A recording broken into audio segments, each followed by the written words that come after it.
हम इन दिनों में प्रेरित काम की सीरीज में हैं।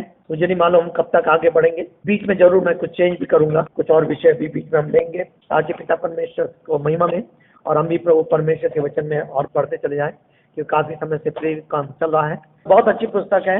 मैंने जल्दी लेकर आगे बढ़ा हूँ ताकि हम धीरे धीरे कुछ बातों को सीख सकें। अगर हम विस्तार से जाते तो पूरा साल इस पुस्तक पर जा सकते थे, बैठ सकते थे, पर फिर भी परमेश्वर की सहायता से हम इन वचनों में आगे बढ़ते चले जा रहे हैं। सो हम आगे बढ़ेंगे और परमेश्वर के वचन में जाएंगे। पिछले दिनों में आपको याद है हमने पौलुस के शाऊल के जीवन का परिवर्तन के बारे में देखा था और किस प्रकार से प्रभु ने अपने सनातन योजना में उसको चुन लिया। आपके पास जो मैसेज भेजा गया है उसमें प्रेरित काम उसका 9 अध्याय 32 पद से 10 अध्याय के 23 पद तक के बारे में लिखा है। हम देखेंगे कहाँ तक आज जा पाएंगे और 9 अध्याय के 31 पद तक हम देखते हैं किस प्रकार से पौलुस का परिवर्तन होता है, किस प्रकार से पौलुस को यरूशलेम कलीसिया में से जाता है। परिवर्तन के बाद वो 3 साल अलग चला गया। हमने पिछली बार भी देखा, गलती हुई अध्याय 17, 18, 19 पद में उसका वर्णन है। 3 साल बाद फिर वो यरूशलेम वापिस आता है और तब यरूशलेम की कलीसिया में जुड़ता है और कलीसिया में जुड़ने के बाद बरनबास है जो उसकी मदद करता है। बरनबास को इसीलिए सन ऑफ इनकरेजमेंट कहा गया क्योंकि उसने सदैव लोगों की सहायता की और उनको बढ़ाया है। और ये बहुत ही अच्छा उसका जीवन का आदर्श था और वही था जिसने पौलुस को यरूशलेम में भी कलीसिया में जुड़वाया है। यद्यपि कलीसिया उसको लेने के लिए सहमत नहीं थी, डर रहे थे, उस पर विश्वास नहीं करते थे, पर प्रभु का धन्यवाद हो और तब वो कलीसिया में रह करके उसने कार्य किया है। और तब हम देखते हैं कलीसिया किस रीति से लिखा हुआ है 31 पद में, अतः सारे यहूदिया गलील और सामरिया की कलीसिया को शांति मिली पौलुस के कारण और उसकी उन्नति होती गई और वो प्रभु के भय में चलती और तथा पवित्र आत्मा में बढ़ती गई, क्योंकि इससे पहले कलीसिया को बहुत ज्यादा सतावनी का सामना करना पड़ा था। आज हम आगे बढ़ेंगे 32 पद से लेकर के आगे जाएंगे। अब 3 लोगों के जीवन के बारे में अगर हम कहें तो आगे जो है पतरस द्वारा उसकी सेवकाई है। बीच में पौलुस को देखते हैं, लेकिन अब फिर पुनः पतरस को हम देखते हैं, पतरस के द्वारा उसकी सेवकाई है और ये 11 अध्याय 18 तक हम पतरस को देखने पाएंगे। तो पतरस प्रेरितों पहला अध्याय से लेकर के 11 अध्याय के 18 पद तक हम पतरस को देखते हैं। बीच में पौलुस आता है थोड़ी देर के लिए, उसके बाद फिर पतरस हट जाता है और तब फिर पौलुस की सेवा जो आरंभ होती है और तब 11 अध्याय के 18 पद से लेकर के 28 अध्याय के 31 पद तक जो आखिरी पद है वहां पर हम पौलुस को देखते हैं, पौलुस की सेवकाई को देखते हैं। लेकिन 9 अध्याय के 32 से 35 पद तक एनियास की चंगाई है, इसको हम देखेंगे भी थोड़ी देर के लिए।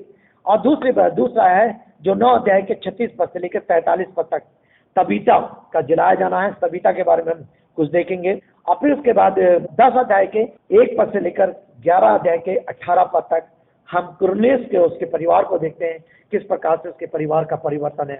तो 32 से 35 तक एनियास है और ये मैं पढ़ूंगा और कुछ बातों को देखना चाहेंगे। पतरस को परमेश्वर इस्तेमाल कर रहा है, क्या कारण है, किस रीति से परमेश्वर पतरस को इस्तेमाल कर रहा है। तो यहाँ पर लिखा है, फिर ऐसा हुआ कि पतरस उस संपूर्ण क्षेत्र में यात्रा करता हुआ लुद्दा के पवित्र लोगों के पास पहुंचा। वहां उसे लकड़ी का मारा हुआ एनियास नामक एक व्यक्ति मिला जो 8 वर्ष से रोग पर पड़ा हुआ था। 8 वर्ष से ये इस बीमारी में पड़ा हुआ था। पतरस ने कहा, एनियास, यीशु मसीह तुझे चंगा करता है, उठ अपना बिस्तर ठीक कर। वो तुरंत उठ खड़ा हुआ। वो लुद्दा तथा शारोन के सभी रहने वाले उसे देखकर प्रभु की ओर फिरे। अब ये आश्चर्य का है, इसका ज्यादा वर्णन नहीं है, इस व्यक्ति का ज्यादा वर्णन नहीं है, पर एक चीज है कि एक व्यक्ति है जो बीमार है और रोगी है, 8 साल से अपने बिस्तर से उठ नहीं पा रहा है, लेकिन परमेश्वर ने पतरस को इस्तेमाल किया है कि पतरस के द्वारा उस व्यक्ति की चंगाई हुई है। चंगाई पाप नहीं है, लेकिन चंगाई के सिद्धांत को हमें समझना है। प्रेरितों के समय परमेश्वर ने चंगाई की इस तरह से दिया था कि लोग उस प्रकार से चंगाई करते थे, लेकिन आगे चल करके हम देखते हैं इसी को बाद में किस प्रकार से समझाया गया है और अब परमेश्वर ने कलीसिया के प्राचीनों के हाथों में दिया गया है, ताकि अगर कोई बीमार होता है, कोई रोगी होता है, तो कलीसिया के प्राचीनों को बुलाया जाए और वो उसके लिए प्रार्थना करें, 3 बल के प्रार्थना करें और रोगी अगर उसने पाप किए तो भी क्षमा हो जाएगी और वो चंगा हो जाएगा। याकूब उसके 5 अध्याय में और हम 15 पद से आगे बहुत ही स्पष्ट रूप से पाते हैं। कई लोग चंगाई को तरह तरह से लेते हैं, पर मैं उस विषय पे ज्यादा नहीं जाना चाहूंगा। पर एक बात यह है, यहाँ क्या लिखा हुआ है 35 पद, तब लुद्दा तथा शारोन के सभी रहने वाले उसे देखकर प्रभु की ओर फिरे। अगर वो चंगाई के द्वारा लोग प्रभु यीशु मसीह को सच्चाई से जाने, यीशु मसीह प्रभु है, यीशु मसीह उद्धार करता है, यीशु मसीह की ओर फिर रहे हैं, संसार से फिरकर यीशु की ओर आ रहे हैं, तो वो आशीष का काम, महिमा का काम है। हमारी हर एक सेवाएं, चाहे प्रार्थना की है, चाहे वचन की है, चाहे चंगाई की है, चाहे किसी चीज की सेवा, हर सेवा के द्वारा प्रभु को महिमा मिलनी चाहिए और उस सेवा के द्वारा लोग प्रभु की ओर जुड़ने चाहिए, प्रभु की ओर फिरने चाहिए। जब प्रभु की ओर फिरने की बात होती है तो मन फिराने से मतलब होता है, पापों से क्षमा से होता है, एक नए जीवन को प्राप्त करने से होता है। केवल ये नहीं कि हमने हम चर्च में जाने लगे और चर्च में जाने लगे और हम फिर गए, ये नहीं, लेकिन हमारे जीवन में परिवर्तन है। अब हम उन पुरानी चीजों को छोड़ेंगे जो संसार की हैं और पहले इसकी रीति विधियों को छोड़ करके हम वो नहीं करेंगे जो प्रभु का वचन नहीं कहता। कई बार हम प्रभु में आने के बाद भी पुराने रीति विधियों को बांधे रहते हैं और उसको बाइबल के साथ जोड़ देते हैं, वचन के साथ जोड़। अब जैसे एक उदाहरण के लिए, शादी समय हल्दी लगा, और बहुत सारे लोग हल्दी को बाइबल के अनुसार कैसे जोड़ते हैं, एस्तर ने भी तो हल्दी लगाई थी, लेकिन एस्तर ने हल्दी कुछ और कारणों से लगाई थी। एस्तर का हल्दी ये सुंदर होने का तरीका था, लेकिन 3 दिन उसने उपवास किया था। क्या आप 3 दिन उपवास करते हैं? अब उसको उन्होंने हमने चेंज कर दिया पूर्व रीति से, और वो गलत है। हमें परमेश्वर के सिद्धांतों को, परमेश्वर के तरीके से चलना है। प्रभु सहायता करे। छोटा सा उदाहरण मुझे याद आ गया, मैंने दे दिया, लेकिन ध्यान रखिए, बाद में किसी बात हो तो पूछ सकते हैं बाद में। अब यहाँ पर तो यहाँ चंगाई, दूसरी चंगाई है। याफा में तबीता अर्थात दोरकस नामक की शिष्य रहती थी। ये स्त्री निरंतर भले भले कार्य तथा दान दिया करती थी। उन दिनों ऐसा हुआ कि वो बीमार होकर मर गई और उन्होंने उसे नहलाकर अटारी उनका ऊपर घर है, अटारी जो होता है वो उपरौठी कोठरी होती है, और कहा जाता है कि अटारी वो स्थान होता है जहाँ पर अधिक लोग इकट्ठा होते हैं। जैसे हम प्रेरितों काम 12 अध्याय में जाएंगे, अटारी वो स्थान था जब मरियम के घर में लोग प्रार्थना करते और पतरस जब बंदी गृह में था, जेल में था, तो वो बड़ा एक कमरा होता था। उस कमरे में कई लोग बैठ सकते थे, कई लोग आ सकते थे। जब कलीसियाएं आरंभ हुई थी तो कलीसिया इसी तरह से आरंभ हुई थी, घर घर में मिलती थी, और वो घर छोटे नहीं थे, बड़े होते थे, जिसमें 30, 40, 50, 100 लोग आराम से बैठ सकते थे। ऐसे लोग होते थे।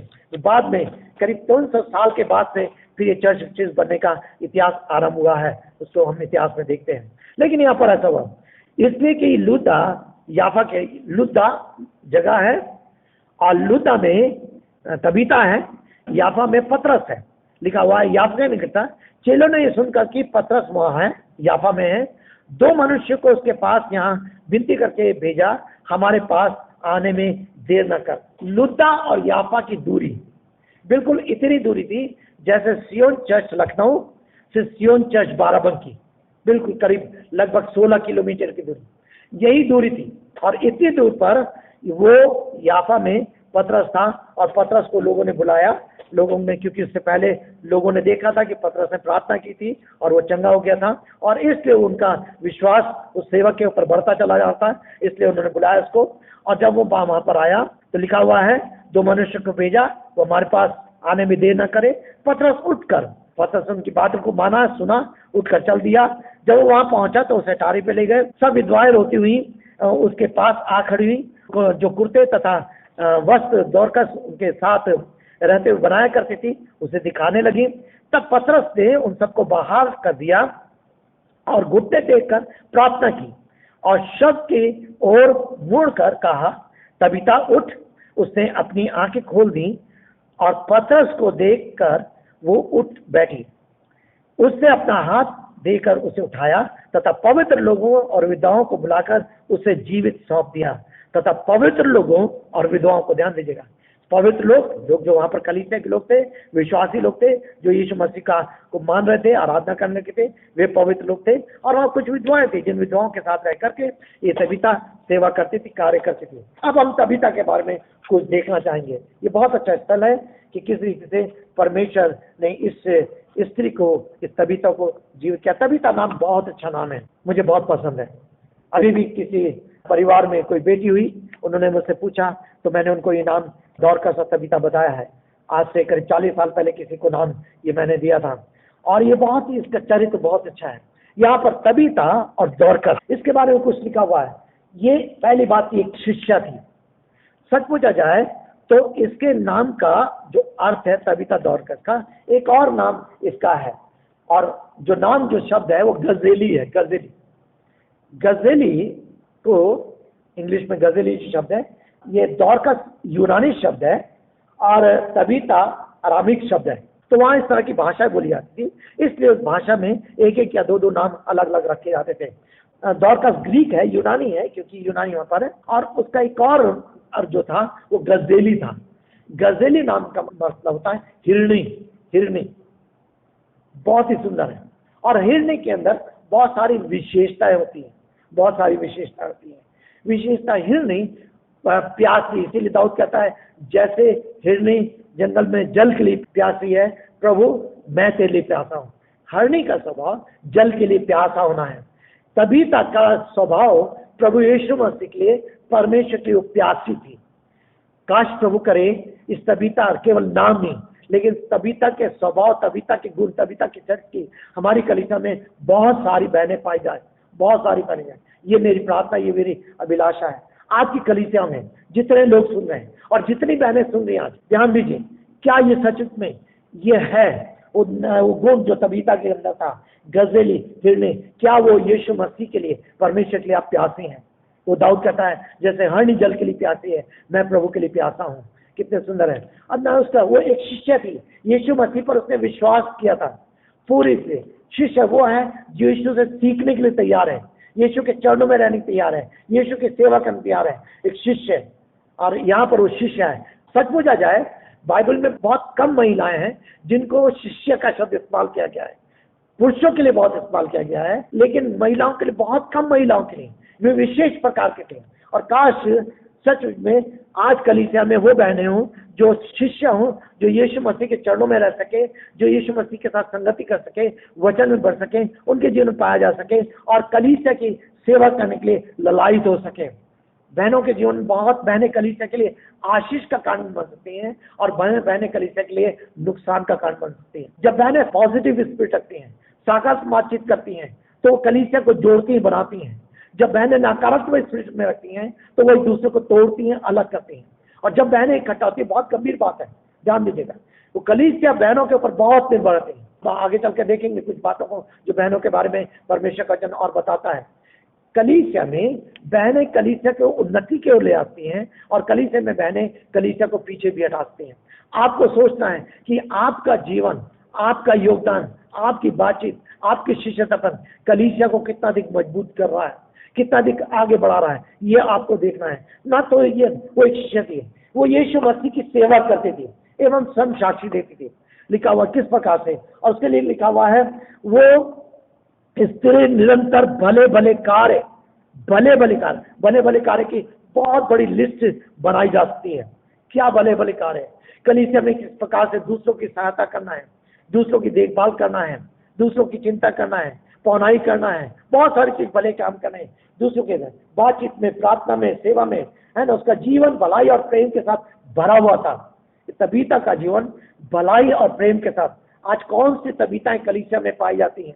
मैं किसी नाम को लेकर नहीं कह रहा हूँ, मैं बहनों के लिए क्या कह रहा हूँ, उनके गुणों को। कितनी कलीसिया में कितनी बहनें हैं जो आप सच में कलीसिया में, परिवार में, विश्वास में आप भलाई करने में और प्रेम से जीवन को व्यतीत करने में लगे रहते हैं, या नुक्ताचीनी में, काट खांच करने में, तोड़ने फोड़ने में, और आपके कारण दूसरे लोग टूट रहे हैं, अलग हो रहे हैं। ये चेतावनी की बात है, सावधान होने की बात है। उनका जीवन, उसका जीवन स्वार्थ रहित था, उसका जीवन स्वार्थ रहित था। उसके जीवन में बहुत सारी बात आप देखते हैं स्वार्थ रहित। आगे कुछ और देखेंगे। वो भले भले कार्य करते थे, दान दिया करती थी, लोगों की सहायता करती थी। वो जो विधवाएं महिलाएं थी उसको चारों ओर से घेरे रहती थी, और इसीलिए जब उसकी मृत्यु हो गई लोगों ने उसको दफन नहीं किया, लेकिन उसके लिए ये आशा करते काश इसको जीवन मिल जाए, काश इसको जीवन मिल जाए, जिससे आज भी जो विश्वासी लोग हैं, जो लोग हैं, वो उन्नति का कारण बन सके। और यही कारण था कि उन्होंने पतरस को बुलाया। मेरे प्रियो, सच में लिखा हुआ यहाँ पर 39 पद में, तब पतरस उठकर साथ चल दिया।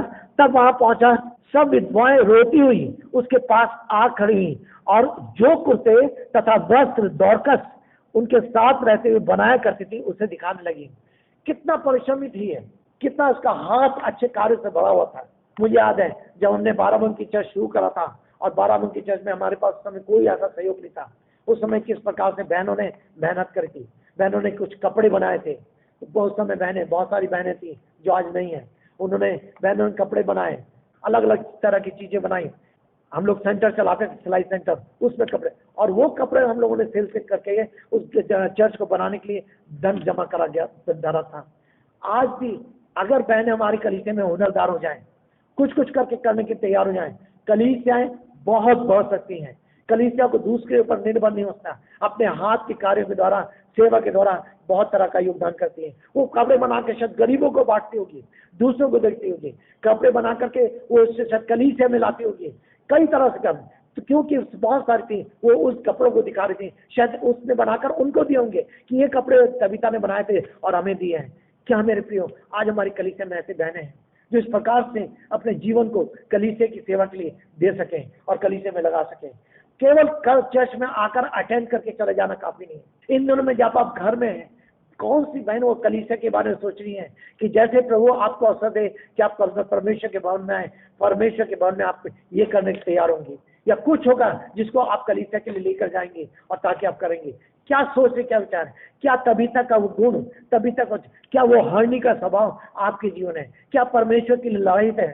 मेरे प्रियो, जब उन्होंने दिखाया सब कुछ हुआ, तब पतरस ने प्रार्थना की और प्रभु का धन्यवाद हो, प्रभु ने तबीता को जीवन प्रदान किया। परमेश्वर जीवन देने वाला परमेश्वर है। देखिए, ध्यान दीजिएगा क्या क्रम चल रहा है।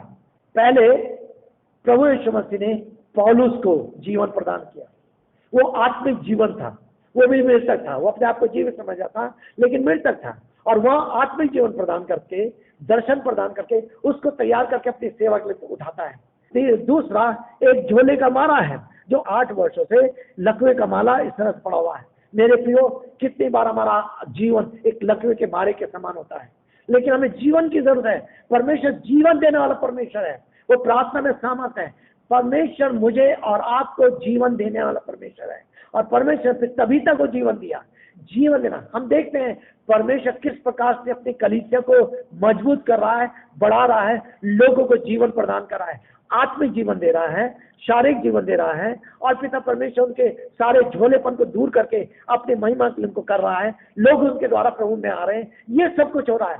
तो प्रेरित काम की पुस्तक केवल चर्च से स्थापित नहीं हो रहा है, लेकिन उस चर्च के द्वारा, कलीसिया द्वारा परमेश्वर अपने सामर्थ को प्रकट कर रहा है, अपने अपने नाम को प्रकट कर रहा है, और लोग उसकी सच्चाई को, लोग उसकी गहराई को जान सके।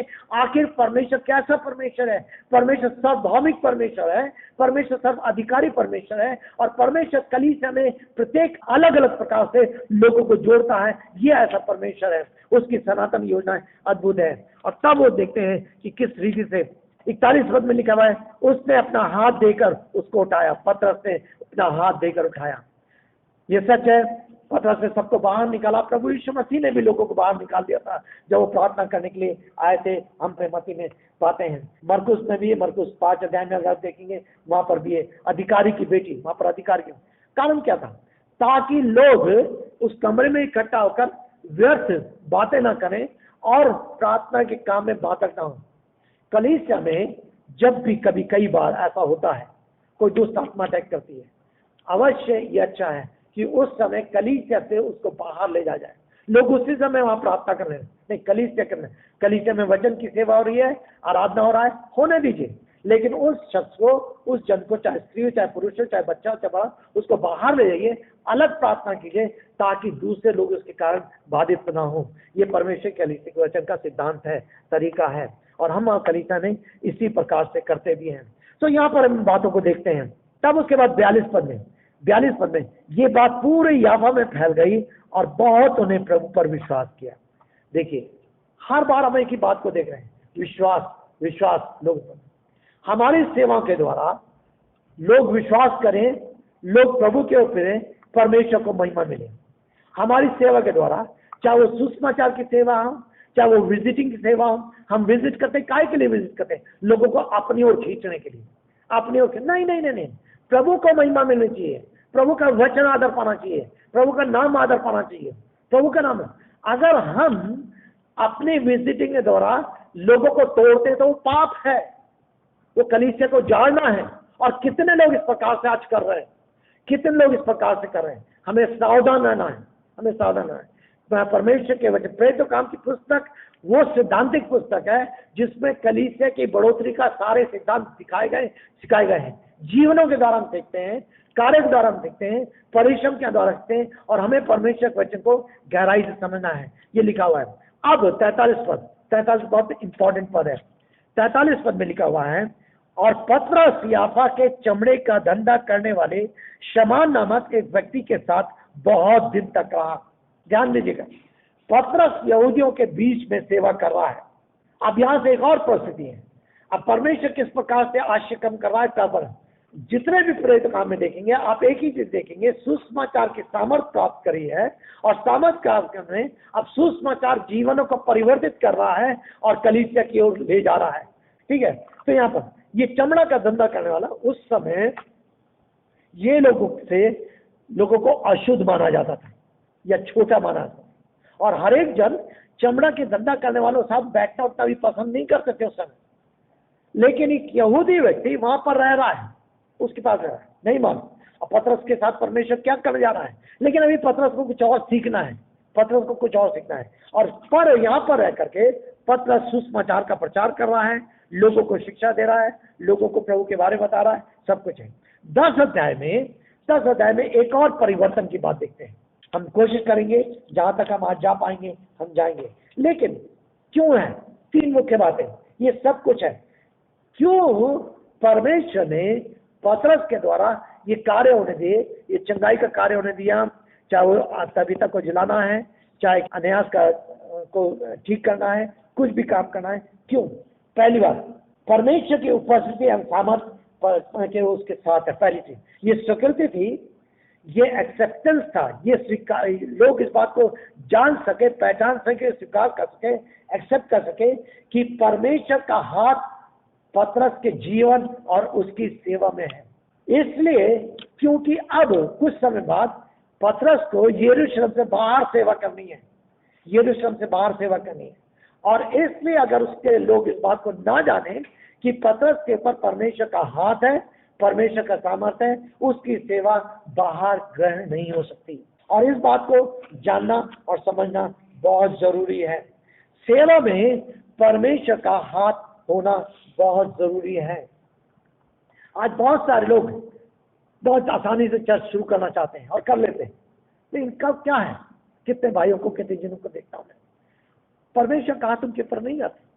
वो सोचते हैं कि उनके ऊपर है, वो सोचते हैं, लेकिन परमेश्वर का हाथ उनके ऊपर नहीं आता।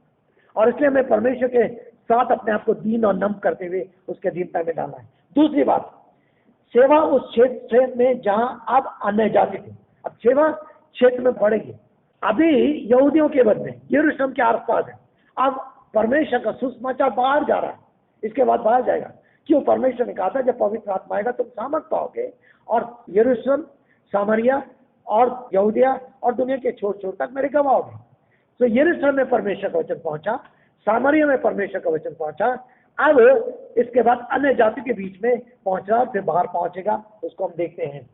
वो चमड़े का धंधा करने वाले के साथ, इसलिए ताकि लोग जान सके कि परमेश्वर हर एक को ग्रहण करता है, परमेश्वर हर एक को ग्रहण करता है। परमेश्वर की दृष्टि में किसी भी प्रकार से ना तो कार्य विभाजन करता है, ना जाति विभाजित करती है, ना धन विभाजन करता है। परमेश्वर की दृष्टि में प्रत्येक जन उसकी दृष्टि में बराबर है, और प्रभु यीशु मसीह संसार में हर एक व्यक्ति के लिए आए। परमेश्वर ने जगत से ऐसा प्रेम किया, चाहे कोई किसी जाति का हो, किसी कुल का हो, किसी भाषा का हो। कई बार हम प्रभु के पास आते थे, प्रभु पे विश्वास कर लेते हैं, लेकिन जब खास तौर पर विवाह की बात आती है तो विवाह की बात हम जातियों को ढूंढते हैं। हम तब उस समय भूल जाते हैं कि हम एक ही परमेश्वर की संतान है, एक ही परमेश्वर की सृष्टि है, एक ही परमेश्वर से हमने उद्धार को पाया है, और एक ही परमेश्वर। क्यों? शायद परिवार का दबाव रहता है, चाहे रिश्तेदारों का दबाव रहता है, शायद हमारी मानसिकता हुआ है, मानसिकता, और हम अपनी मानसिकता में इतना अधिक दब जाते हैं कि हम उससे निकलने नहीं पाते, यहाँ तक जाति में भी जाति ढूंढते हैं लोग। ये ठीक नहीं है। परमेश्वर की दृष्टि में मनुष्य मनुष्य है, और उससे सारे मनुष्य के लिए क्योंकि वचन में लिखा है जो प्राणी पाप करे वो निश्चय मर जाएगा। हम तो पापी थे, एक दिन नाशवर थे, परंतु प्रभु का धन्यवाद, प्रभु ने मुझे और आपको बचा लिया। हमने उस पर विश्वास कर लिया। चाहे हम किसी भी जाति से, किसी भी कुल से, किसी भी भाषा से, किसी भी क्षेत्र से, किसी भी स्थान से, उसने मुझ पर और आप पर दया की है। अब परमेश्वर ये चाहे कि हम उस बंधन से अलग हट करके आगे बढ़ सके। और ये तीन मुख्य बातें हम देख सकते हैं। तब आगे चल करके हम देखते हैं किस तरह से 10 अध्याय में हम 5 भागों में इसको बांट सकते हैं। कुरनेस के घटना को, जो कुरनेस के साथ घटना घट रही है, यहाँ पर भी हम एक परिवर्तन की, हृदय परिवर्तन या जीवन परिवर्तन की घटना देखते हैं जो पूरे परिवार के साथ है। उससे पहले हमने कुछ लोगों व्यक्तिगत रीति से देखा, कुछ परिवारों को देखा, लेकिन यहाँ पर भी हम कुछ परिवारों को देख रहे हैं। अब इस अध्याय में जो हालांकि 48 पद हैं, लेकिन 5 बिंदु का हम 48 पदों में बांटेंगे। हम देखेंगे हम कहाँ तक जा सकते हैं आज। पहला बिंदु 10 अध्याय का पहले पद से लेकर 8 पद तक कुरनेस का दर्शन। परमेश्वर कुरनेस को दर्शन दे रहे हैं।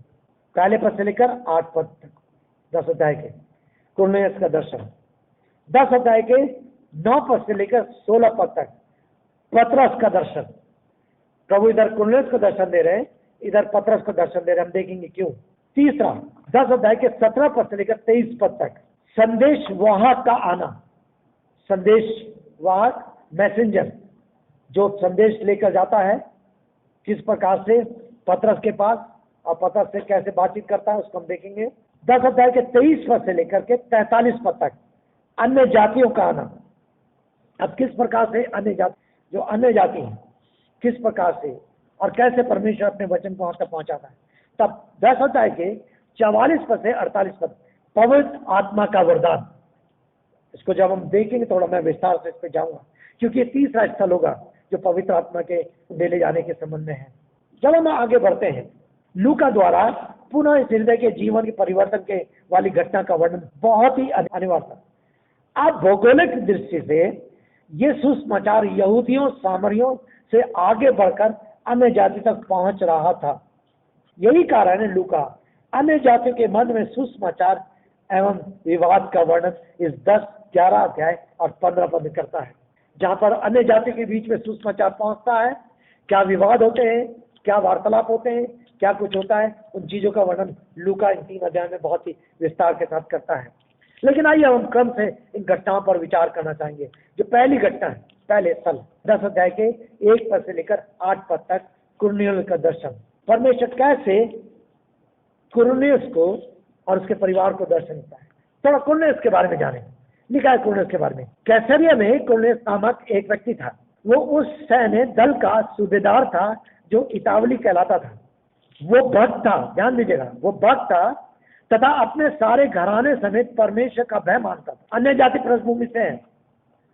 वो यहूदियों को बहुत दान दिया करता था और निरंतर परमेश्वर से प्रार्थना करता था।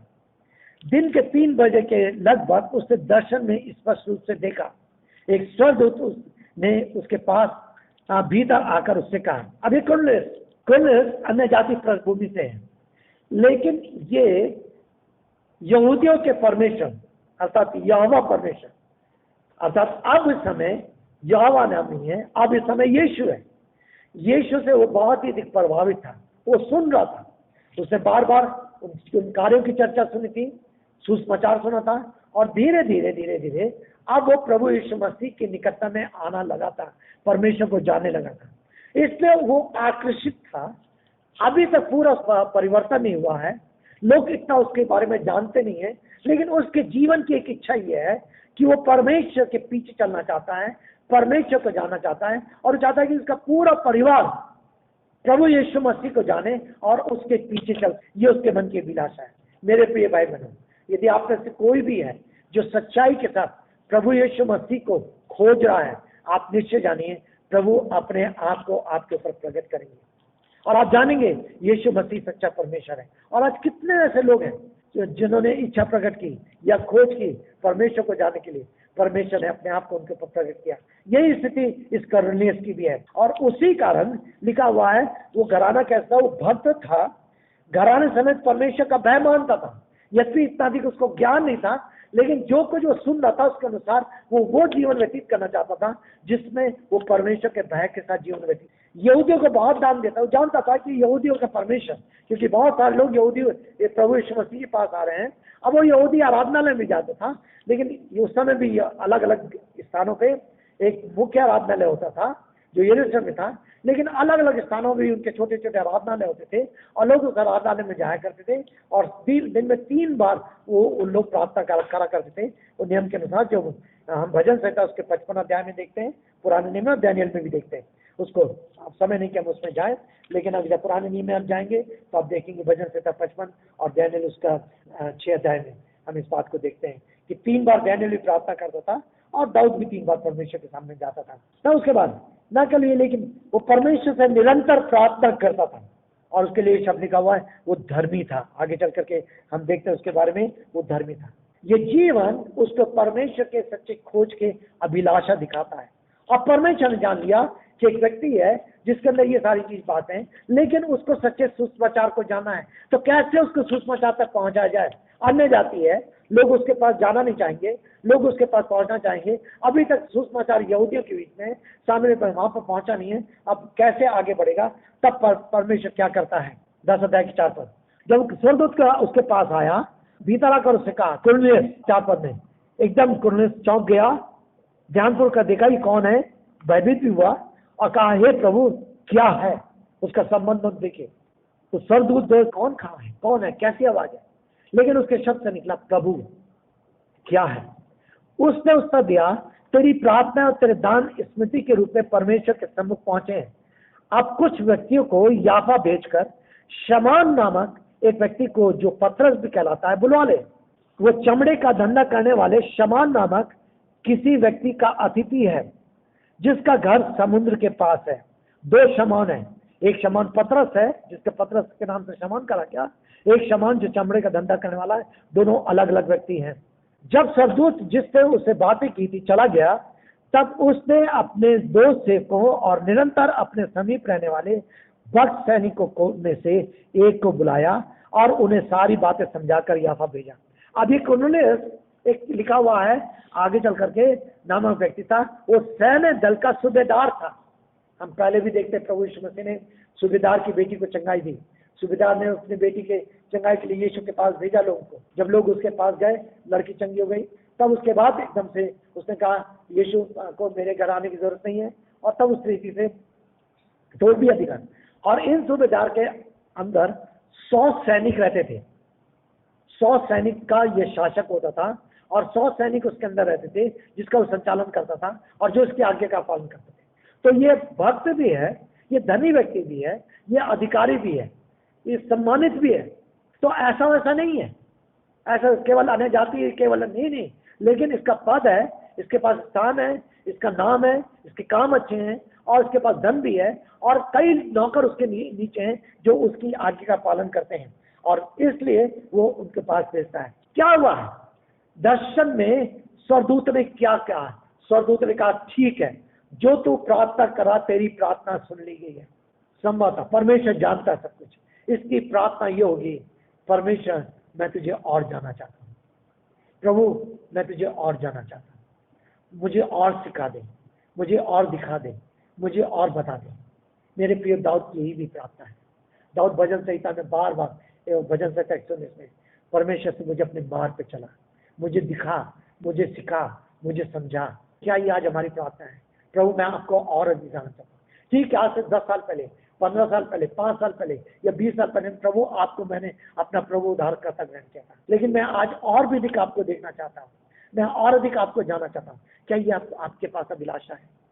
हम संसार की भौतिक बाध्यता को जानते हैं, वो तो चाहते हैं हमारे पास घर हो, हमारे पास कपड़ा हो, हमारे पास मकान हो, हमारे पास नौकर हो, हमारे पास चाकर हो। ठीक है, अगर प्रभु देता कोई बात नहीं, लेकिन वो प्राथमिकता नहीं होनी चाहिए, वो सब कुछ नहीं है। अगर ये सब कुछ मिल जाए लेकिन आपके पास वो चाहना नहीं है जो प्रभु को जानने की है, प्रभु के पीछे चलने की है, प्रभु को खोजने की, तो सब कुछ बेकार है। मेरे प्रियो, काश मेरे और आपके मन में इस कुरनेलियुस के समान वो अभिलाषा उत्पन्न हो सके। परमेश्वर हम आपको और अधिक जानना चाहते हैं, प्रभु हम और अधिक समझना चाहते हैं, और अधिक सच्चाई को जानना चाहते हैं, सुसमाचार को समझना चाहते हैं, और परमेश्वर तब उस प्रार्थना को सुनता है मेरे प्रियो। और इसीलिए लिखा वो अपने बहुत सारे दानों को भी दिया करता था।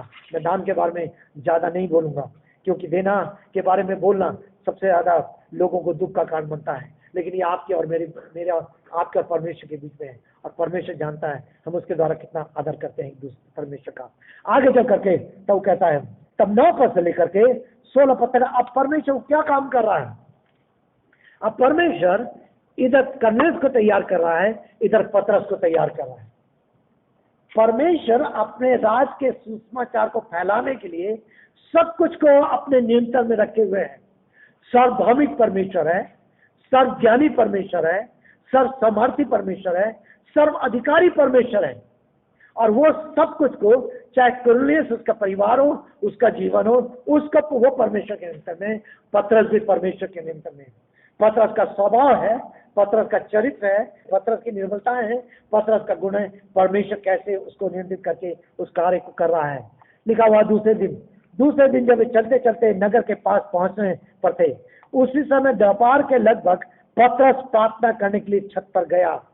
पतरस प्रार्थना, अब ये लोग पहुंचे नहीं है, लेकिन ये लोग उस अपने स्वामी की आज्ञा को पालन करते हुए, स्वर्गदूत ने जो कहा उसका पालन करते हैं। स्वर्गदूत ने कर्नेलियुस को कहा है, कर्नेलियुस ने अपने सेवकों को आज्ञा दी है, अभी किस प्रकार से चेन बन रही है, और वो उस मार्ग पे चले हैं। जब उसके घर में अभी पहुंचे नहीं, कुछ ही दूर है, पतरस प्रार्थना करने गया है, कैसे परमेश्वर अपना कार्य कर रहा है। लिखा हुआ है उसे भूख लगी। किसको? पतरस को। पतरस शायद उपवास की प्रार्थना कर रहा हो सकता पर परमेश्वर उसकी भूख को और अधिक बढ़ा दिया, लेकिन छत पे प्रार्थना कर रहा है, भूख लगी, कुछ खाने की इच्छा हुई, परंतु जब वे तैयारी कर रहे थे तो बेसुध हो गया। नीचे सोचता है लोग नीचे खाना बना रहे हो, लेकिन अभी पतरस प्रार्थना में और प्रार्थना करते करते वो बेसुध हो जाता है, बेहोशी की स्थिति में आ जाता है। लिखा हुआ है 11 पद में, उसने देखा कि आकाश खुल गया और बड़ी चादर जैसी कोई वस्तु चारों कोने से लटकती हुई भूमि पर उतर रही है, जिसमें सब प्रकार के चौपाए और पक्षी के रेंगने वाले जंतु आकाश के पक्षी थे। उसे एक आवाज सुनाई दी, पतरस उठ, मार और खा। पतरस भूखा है, परमेश्वर उसकी भूख को जानता है, परमेश्वर निंद कर रहा है, परमेश्वर ने हो सकता है उसकी भूख को बढ़ाया हो, ताकि इस भूख के बढ़ने के द्वारा पतरस को परमेश्वर को सिखा सके। और तब पतरस ने उस चादर को देखा, उस चादर में बहुत सारे जीव जंतु हैं, पक्षी, सब ये सब में देख रहा है, सब में सब दिखाई दे रहा है कि एक चादर उतर रही है और इसमें है। उससे कहा गया उठ और मार खा। यहाँ परमेश्वर पतरस को एक आज्ञा दे रहा है। कर्नेलियुस को परमेश्वर ने आज्ञा दी, कर्नेलियुस ने तुरंत उस आज्ञा को माना, पालन किया। पतरस को यहाँ आज्ञा दे रहा है। पतरस क्योंकि यहूदी पृष्ठभूमि था, व्यवस्था को भी जानता था, यीशु मसीह को भी जानता था और सब कुछ। तब क्या हुआ? 14 पद, परंतु पतरस ने कहा नहीं प्रभु, कदापि नहीं, नहीं प्रभु, कदापि नहीं। क्यों? उसके दिमाग में वो व्यवस्था थी कि कौन सा पक्षी शुद्ध है और कौन सा पक्षी अशुद्ध है। मैं इन अशुद्ध पक्षियों को नहीं खाऊंगा, मैं उनको नहीं छूंगा। कौन सा पशु है? लेकिन पशु पक्षियों के चौपाए के नाम है, चौपाए जो रेखने वाले होते हैं, ये सब कुछ। पर परमेश्वर कह रहा है उठ। हो सकता था वो उठता, उठ करके चादर देता, कौन कौन सी चीजें जो मैं खाता हूँ नहीं खाता हूँ, क्योंकि व्यवस्था में सबको समझाया गया था क्या चीज खानी क्या चीज नहीं खानी। उसके दिमाग में यही है, लेकिन उसके दिमाग में एक ही चीज आई है, नहीं ये अशुद्ध है, मुझे इसको नहीं खाना है। परमेश्वर पतरस को सिखा रहा है, कुछ दिखा रहा है, सिखा रहा है, लेकिन पतरस पुरानी मानसिकता को लेकर के, पुरानी रीति विधियों को लेकर के अभी भी उसी के अनुसार चल रहा है। वो कह रहा है कदापि नहीं, कदापि नहीं, क्योंकि मैंने कभी कोई अपवित्र और अशुद्ध वस्तु नहीं खाई है। मैं तो यहूदी पृष्ठभूमि से रहा हूँ, मैंने व्यवस्था का पालन किया है, और व्यवस्था में बहुत सारे पशु पक्षी दिए गए थे जिसमें कहा था ये तुम खा सकते हो, ये तुम नहीं खा सकते। जो खाने के लिए आदेश दिया था मैंने उसको खाया है, जो खाने के लिए नहीं, ना खाने के लिए आदेश दिया था उसको मैंने नहीं खाया है। लेकिन परमेश्वर कुछ और कहता है। ध्यान दीजिए, परमेश्वर ने उस समय कुछ नियम ठहराए थे, लेकिन आज परमेश्वर ने कोई भी पशु पक्षी को खाने के लिए लोगों को वर्जित नहीं किया है। मनुष्य पशु पक्षी के खाने से अशुद्ध नहीं होता। इसलिए प्रभु यीशु मसीह ने मरकुस उसके 7वें अध्याय में कहा कि जो मन में से निकलता है, अर्थात बुरी बुरी भावना, विचार, कुविचार, झूठ, निंदा, लालच, वो सारी चीजें, वो सारी बातें जो मरकुस का 7 अध्याय आप 21 पद से पढ़ेंगे, 20 पद से, तो जो मन में से निकलता है वो मनुष्य को शुद्ध करता है, लेकिन जो पेट में जाता है वो मनुष्य को शुद्ध नहीं करता। खाने के द्वारा हम किसी की शुद्धता और अशुद्धता को नहीं कह सकते। हाँ, हम किसी को बाध्य नहीं करते, हम किसी को जबरदस्ती नहीं करते। मनुष्य का अपना चुनाव है खाने का, वो क्या चीज खाता है, क्या चीज नहीं खाता, लेकिन उसके खाने पीने द्वारा धार्मिकता, आध्यात्मिकता निर्णय नहीं करती, क्योंकि परमेश्वर ने सारी वस्तुओं को बाद में खाने के लिए ठहरा दिया है। तीमुथियुस में भी इस बात को पाते, तीमुथियुस के 4वें अध्याय में। लेकिन परमेश्वर क्या कह रहा है, 15 पद, फिर दूसरी बार उसे एक आवाज सुना दी, जिसे परमेश्वर ने शुद्ध ठहराया है उसे तू अपवित्र मत कह। दूसरी आवाज सुनाई दी, फिर आवाज, पहली बार मना करा, दूसरी आवाज, जिसे परमेश्वर ने शुद्ध ठहराया उसे अपवित्र मत कह। 16 पद, 3 बार ऐसा ही हुआ, तब वस्तु तुरंत आकाश में ढाली गई। 3 बार हुआ, तीनों बार पतरस ने इनकार किया। 3 बार प्रभु यीशु मसीह से इनकार किया उसने। पहले मैं नहीं जानता। 3 बार पतरस ने प्रभु यीशु मसीह के प्रेम को कंफर्म किया, यूहन्ना उसके 21वें अध्याय में। 3 बार यहां फिर से हम देख रहे हैं पतरस इस बात को इनकार कर रहा है। परमेश्वर खाने की बात नहीं कर रहा है, तो खाना एक दृष्टांत था, एक चीज परमेश्वर को दिखाना, समझाना चाहता है। जिसको परमेश्वर ने शुद्ध ठहराया उसको कोई अशुद्ध नहीं ठहरा सकता। परमेश्वर ने मनुष्य को शुद्ध और अशुद्ध नहीं ठहराया है, केवल पाप ने मनुष्य को शुद्ध और अशुद्ध ठहराया है। पाप ने उसके जीवन को अशुद्ध किया है। 17 पद, परंतु जब इस दुविधा में ही था तो दर्शन में देखा वो क्या होता है। तो देखो, कुरनेलियुस द्वारा भेजे गए लोग शमौन के घर का पता लगाकर द्वार पर खड़े हो गए। अब जैसे इसका दर्शन खत्म हुआ, कुछ लोग उसके घर पे द्वार पे खड़े हो गए। 18 पद, वे पुकार कर पूछने लगे, शमौन जो पतरस कहलाता है क्या यहीं ठहरा हुआ है? शमौन जो पतरस कहलाता है क्या यहीं ठहरा हुआ है? तो 9 से 16 पद तक हम इसके दर्शन को पाते हैं, किस प्रकार से पतरस को प्रभु यीशु मसीह तैयार कर रहे हैं। पतरस की समझ से ये परे है, दर्शन वो समझ नहीं पाया है। 3 बार पहले भी यीशु का इनकार किया है, 3 बार प्रेम का स्वीकार किया है, यहाँ 3 बार पतरस इस आदेश पतरस का इनकार करता है।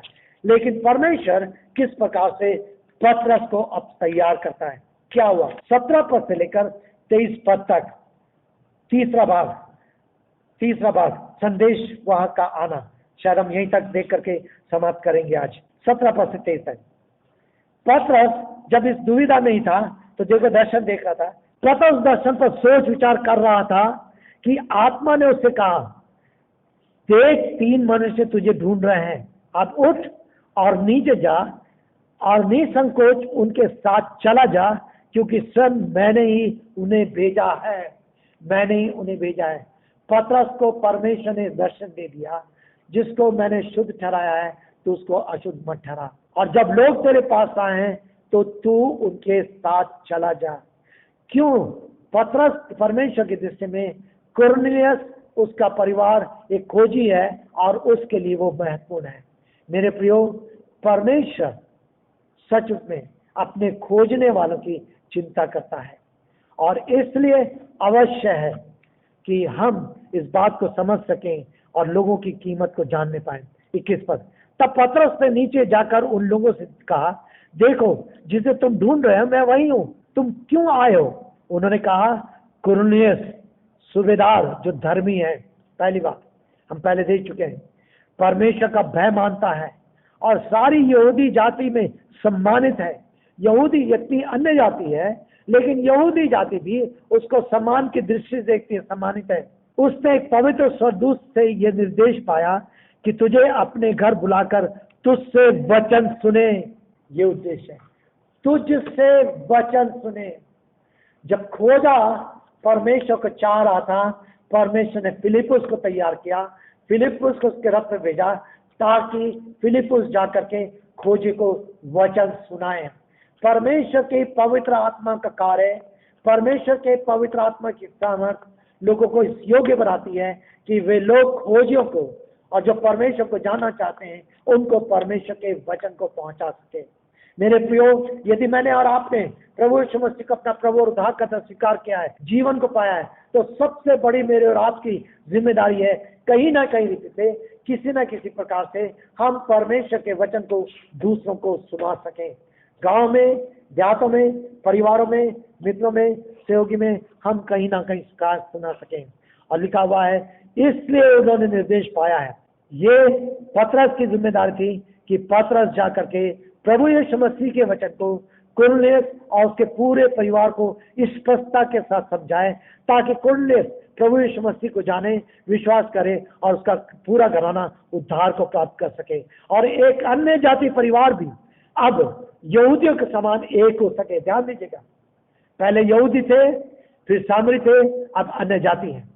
परमेश्वर सबको एक कर रहा है पवित्र आत्मा और अपने वचन के द्वारा। पवित्र आत्मा काम केवल अन्य भाषाएं बुलाना नहीं है, वो एक चिन्ह के रूप में होता है, एक वरदान के रूप में होता है, लेकिन आज वो चिन्ह हर जगह प्रकट नहीं होता। अगली बार हम देखेंगे उसको।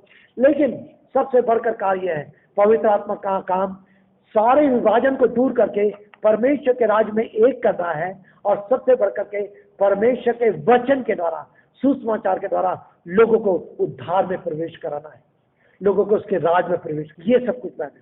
और लिखा हुआ है 23 पद में, तब उसने उन्हें भीतर बुलाकर घर में ठहराया। अब उनको भीतर बुलाया। अब पता समझ गया कि परमेश्वर की योजना क्या है, वो जान गया, वो दर्शन क्या था।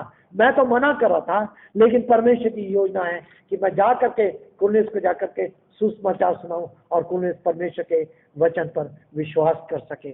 मेरे प्रियो, परमेश्वर अद्भुत परमेश्वर है। परमेश्वर नहीं चाहता कि कोई भी प्राणी नाश हो। इसीलिए पौलुस क्या कहता है, पौलुस तीमुथियुस को लिखते हुए बहुत ही सुंदर रीति से पहला तीमुथियुस उसके 3 अध्याय में इस बात को लिखता है।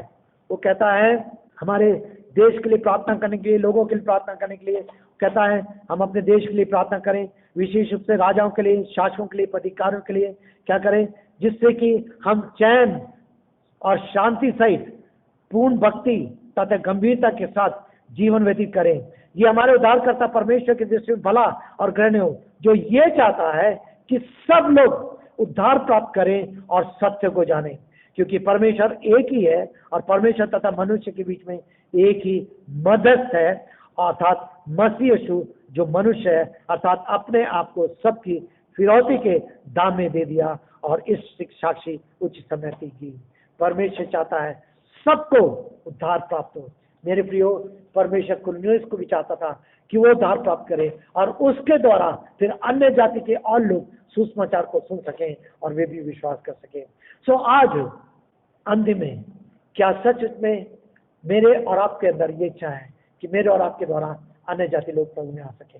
मेरे प्रियो, हमने पतरस की सेवा के बारे में देखा, परमेश्वर ने पतरस को इस्तेमाल किया। इस अन्यास के बारे में जो झोले का मार था, लगभग 8 साल से चंग हुआ ताकि परमेश्वर के कार्य के लिए उसको। मेरे और आपको सोचना है परमेश्वर मुझे और आपको अपनी चंगाई दी है ताकि हम उसके लिए जीवन व्यतीत कर सकें। तबीता के लिए हमने देखा जो हिरण्य के समान।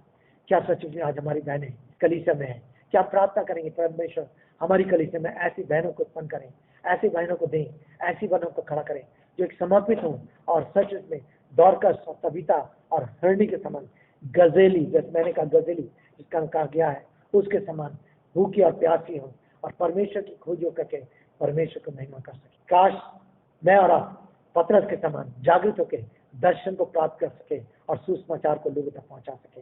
और बहुत सारे लोग हमारी कलीसिया में अन्य जाति परिवार से जुड़ जाए। इस कोरोना के समय में भी लोग हमारे संपर्क में आए और हम उनको सुसमाचार सुना सके।